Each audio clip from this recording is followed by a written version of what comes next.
Hi ಎಲ್ರಿಗೂ ನಮಸ್ಕಾರ. Universe love ಚಾನಲ್ಗೆ ನಿಮ್ಮೆಲ್ರಿಗೂ ಸ್ವಾಗತ. ಗೈಸ್, ಬಿಗ್ ಬಾಸ್ ಮನೇಲಿ ಇವತ್ತು ಯಾರ್ಯಾರನ್ನ ನಾಮಿನೇಟ್ ಮಾಡಿದ್ದಾರೆ ಅಂತ ಮೊದಲಿಗೆ ಹೇಳ್ತಾ ಹೋಗ್ತೀನಿ.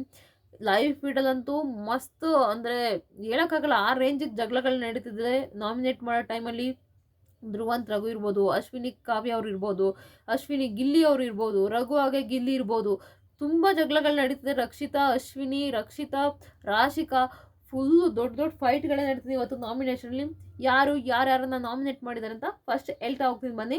ಮೊದಲಿಗೆ ರಕ್ಷಿತಾ ಬರ್ತಾರೆ. ಬಿಗ್ ಬಾಸ್ ಅವ್ರು ಮೊದಲು ರಕ್ಷಿತನೇ ಕರೀತಾರೆ. ರಕ್ಷಿತಾ ಮೊದಲು ನಾಮಿನೇಟ್ ಮಾಡೋದು ಅಶ್ವಿನಿ ಅವ್ರನ್ನ. ಅಂದರೆ ಗಿಲ್ಲಿಗೆ ನೆನ್ನೆ ಏನೋ ಹೇಳಿರ್ತಾರಲ್ಲ, ಆ ವಿಷಯವಾಗಿ ಗಿಲ್ಲಿ ವಿಷಯವಾಗಿಯೇ ಅಶ್ವಿನಿ ಅವ್ರನ್ನ ನಾಮಿನೇಟ್ ಮಾಡ್ತಾರೆ ರಕ್ಷಿತಾ ಅವರು. ಅದೇ ರೀತಿ ರಾಶಿಕಾ ಅವ್ರನ್ನ ನಾಮಿನೇಟ್ ಮಾಡ್ತಾರೆ.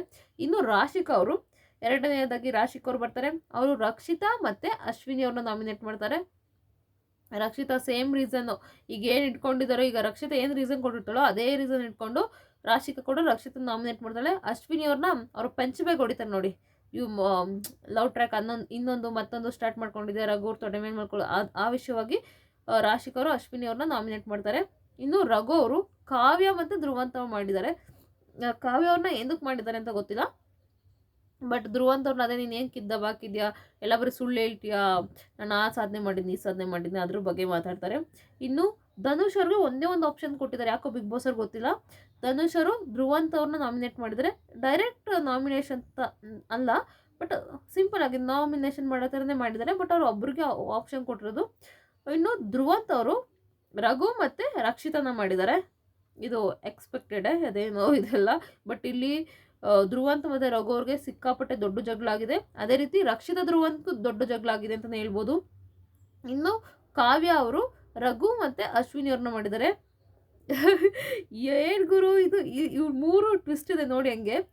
ಕಾವ್ಯ ಮತ್ತು ರಘು ಮತ್ತು ಅಶ್ವಿನಿ ಅವ್ರನ್ನ ಮಾಡಿದ್ದಾರೆ, ಓಕೆನಾ. ಇನ್ನು ಅಶ್ವಿನಿ ಅವರು ಗಿಲ್ಲಿ ಮತ್ತು ಕಾವ್ಯನ ಮಾಡಿದ್ದಾರೆ. ಇಲ್ಲೂ ಟ್ವಿಸ್ಟು. ಗಿಲ್ಲಿ ಅವರು ಅಶ್ವಿನಿ ಮತ್ತು ರಘು, ಅಶ್ವಿನಿ ರಘು, ರಘು ಅಶ್ವಿನಿ ಈ ಥರ. ಒಟ್ಟಿನಲ್ಲಿ ಈ ವಾರ ಕಾವ್ಯ, ರಘು, ಅಶ್ವಿನಿ, ಗಿಲ್ಲಿಗೆ ಒಂದೇ ಒಟ್ಟು ಗೈಸ್ ಬಿದ್ದಿರೋದು. ಒಟ್ಟು ಇಷ್ಟು ಜನ ನಾಮಿನೇಟ್ ಆಗಿದ್ದಾರೆ. ಈಗ ಆಲ್ಮೋಸ್ಟ್ ಎಲ್ಲರೂ ನಾಮಿನೇಟ್ ಆಗಿದ್ದಾರೆ ಅನಿಸ್ತದೆ ಈ ವಾರ. ಧ್ರುವಂತರು ಆಗಿದ್ದಾರೆ, ಎಲ್ಲರೂ ನಾಮಿನೇಟ್ ಆಗಿದ್ದಾರೆ ಗೈಸ್. ರಾಶಿಕಾಗೂ ಒಂದೇ ಓಟ್ ಬಿದ್ದಿದೆ. ರಾಶಿಕಾ ಮತ್ತು ಗಿಲ್ಲಿ ಸೇವ್ ಆಗ್ತಾರೆ ಅನಿಸುತ್ತೆ ಗೈಸ್. ಇಬ್ರಿಗೂ ಒಂದೊಂದೇ ಓಟ್ ಬಿದ್ದಿರೋದು. ಸೊ ಇಬ್ಬರೂ ಸೇವ್ ಆಗೋ ಚಾನ್ಸಸ್ ತುಂಬ ಇದೆ. ಇಲ್ಲ ಬಿಗ್ ಬಾಸ್ ಅವರು ಎಲ್ಲರೂ ನಾಮಿನೇಟ್ ಮಾಡ್ಬೋದು. ಈಗ ಆಲ್ರೆಡಿ ಧನುಷ್ ಅವ್ರು ಕ್ಯಾಪ್ಟನ್ ಆಗಿದ್ರೆ ಸೇವ್ ಆಗಿದ್ದಾರೆ. ಇನ್ನು ರಾಶಿಕಂದು ಸೇವ್ ಆಗ್ತಾಳೆ ಅನಿಸುತ್ತೆ. ಈಗ ಗಿಲ್ಲಿಯವರು ಸೇವ್ ಆಗ್ತಾರೆ. ಅಕಸ್ಮಾತ್ ಇವ್ರು 3 ಜನ ಸೇವ್ ಆದ್ರು ಅಂದ್ಕೊಳ್ಳಿ, ಇವರಲ್ಲಿ ಯಾರು ಹೋಗ್ತಾರೆ ಅನ್ನೋದೇ ಟ್ವಿಸ್ಟ್ ಇರುತ್ತೆ. 100% ಧ್ರುವಂತ್ ಹೋದ್ರೂ ಹೋಗ್ಬೋದು. ಮಿಡ್ ವೀಕ್ ಎವಿಕ್ಷನ್ ಇದೆ ಈ ವಾರ. 100% ಅವ್ರು ಹೋಗ್ತಾರೆ ಅಂತ ಅನಿಸುತ್ತೆ ಮಿಡ್ ವೀಕ್ ಎವಿಕ್ಷನಲ್ಲಿ. ನಿಮ್ಮ ಪ್ರಕಾರ ಮಿಡ್ ವೀಕ್ ಎವಿಕ್ಷನ್ ನಡೆಯುತ್ತೆ. ನಿಮ್ಮ ಪ್ರಕಾರ ಯಾರು ಹೋಗಬೇಕು ಅದನ್ನು ದಯವಿಟ್ಟು ಕಮೆಂಟ್ ಬಾಕ್ಸಲ್ಲಿ ಕಮೆಂಟ್ ಮಾಡಿ. 7ನೇ ತಾರೀಕು ಮಿಡ್ ವೀಕ್ ಎವಿಕ್ಷನ್ ನಡೆಯುತ್ತೆ. ಈಗ ಇರೋದ್ರಲ್ಲಿ ಅಕಸ್ಮಾತ್ ರಾಶಿಕ್ ಅವ್ರು ಯಾರು ಈಗ ಒಂದೊಂದು ಓಟ್ ಬಿದ್ದಿದೆ, ರಾಶಿಕ್ ಅವ್ರಿಗೆ ಮತ್ತು ಗಿಲ್ಲಿಗೆ. ಅವರಿಬ್ಬರು ನಾಮಿನೇಟ್ ಆಗಿಲ್ಲ. ಅಕಸ್ಮಾತ್ ರಾಶಿಕಾ ಇದಕ್ಕೆ ನಾಮಿನೇಷನ್ಗೆ ಬರಲಿಲ್ಲ ಅಂದರೆ ಅವ್ರ ಬದಲಿಗೆ ಯಾರು ಹೋಗ್ತಾರೆ ಅಂತ ದಯವಿಟ್ಟು ಕಮೆಂಟ್ ಬಾಕ್ಸಲ್ಲಿ ಕಮೆಂಟ್ ಮಾಡಿ. ಪೂರ್ತಿ ವಿಡಿಯೋ ನೋಡೋದಕ್ಕಾಗಿ ಧನ್ಯವಾದಗಳು. Thank you so much.